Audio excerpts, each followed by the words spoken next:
Oh, may ubo ka. Oo nga eh. Bilang mo akong gamot.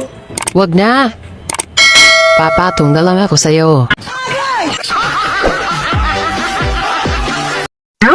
Malapit nang matapos ang eleksyon. Sana boto na sa atin ang asawa mo.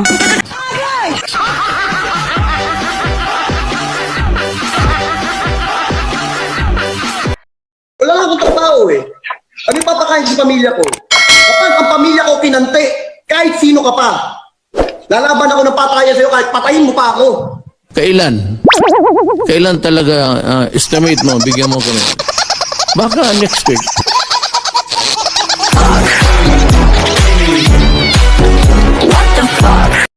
Sa mundo ng kagwapuhan, ako ang number one. Maraming lalaki!